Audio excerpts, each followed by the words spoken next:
It sounds like something out of a movie, but what if I told you it actually happened?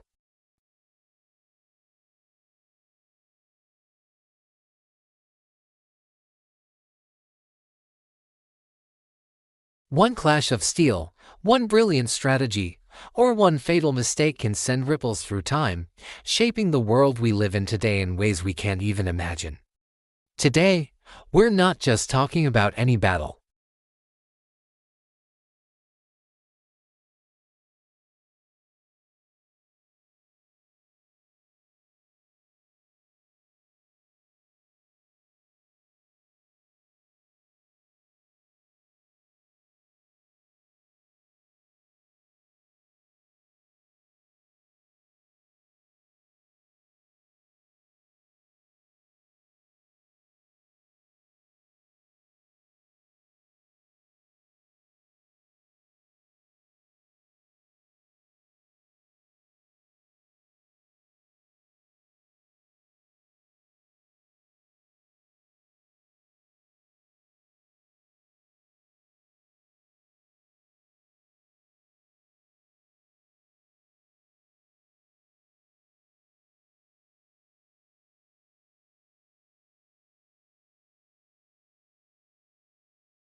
He had spent years consolidating his power, fighting off rival Frankish nobles and external threats.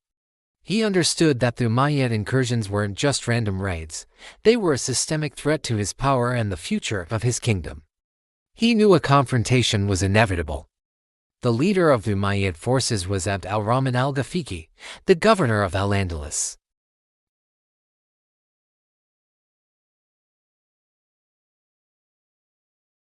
He saw a divided and wealthy frontier, ripe for conquest. His goal was the rich city of Tours, home to the Abbey of St. Martin, one of the most revered Christian shrines in Western Europe.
Abd al-Rahman was hesitant to order a full frontal assault against such a strong defensive position.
Abd al-Rahman saw his army falling into disarray. He rode into the chaos, trying to rally his men and get them to refocus on the battle.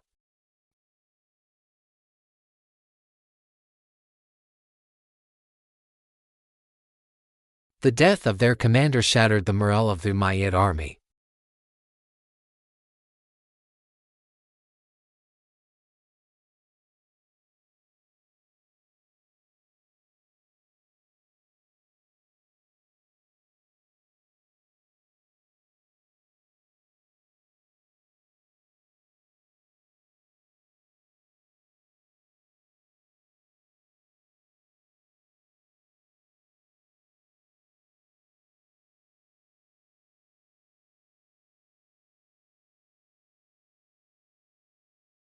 The Battle of Tours effectively halted the northward expansion of Umayyad forces from the Iberian Peninsula. It wasn't the end of the conflict, and there were more battles to come, but never again would an Umayyad army push so deep into the heart of Francia. Now we get to the big question: how did this one battle rewrite history? For centuries, historians like Edward Gibbon have argued that if Charles Martel had lost at Tours, the entire fate of Europe would have been different. Gibbon famously wrote that had the battle been lost, perhaps the interpretation of the Quran would now be taught in the schools of Oxford, and her pulpits might demonstrate to a circumcised people the sanctity and truth of the revelation of Muhammad. While this view is dramatic, it highlights the potential consequences. A victory for Abd al-Rahman at Tours would have opened the door to the rest of Francia. With no other organized army to stand in their way, the Umayyad forces could have conquered the Frankish kingdom. From there, who knows? The path into the German lands, into Italy, and even to Rome itself would have been open. The political and cultural development of Europe would have been radically altered. The Latin-based Christian culture that formed the basis of Western civilization might have been replaced or heavily influenced by an Arabic-based Islamic one.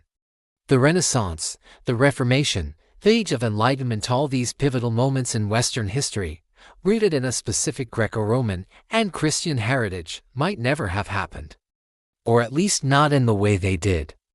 The victory at Tours had more immediate and concrete effects, too. It cemented Charles Martel's power as the undisputed ruler of the Franks. His authority, won on the battlefield, became absolute. This victory gave his family, the Carolingians, the prestige and legitimacy they needed to eventually replace the old Merovingian kings. It was Charles Martel's grandson who would become the most famous of all, Charlemagne, the first Holy Roman Emperor and often called the Father of Europe.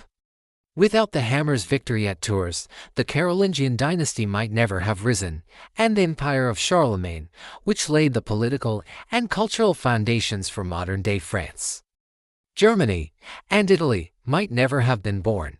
Of course, modern historians have a more nuanced view. Some argue that the importance of Tours has been exaggerated. They point out that the Umayyad Caliphate was already facing internal problems and might have been overextended anyway.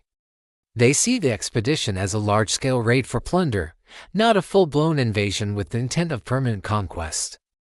From this perspective, even if Abd al-Rahman had won, he might have simply looted Tours and returned to Spain. But even these historians agree that the psychological impact of the victory was immense. It was a huge morale boost for the Franks and for Christian Europe. It demonstrated that the seemingly invincible invaders could be stopped. It created a powerful narrative of Christian heroes defending their faith and their homes, a story that would inspire Europeans for generations. So, was the Battle of Tours the single most important battle in European history?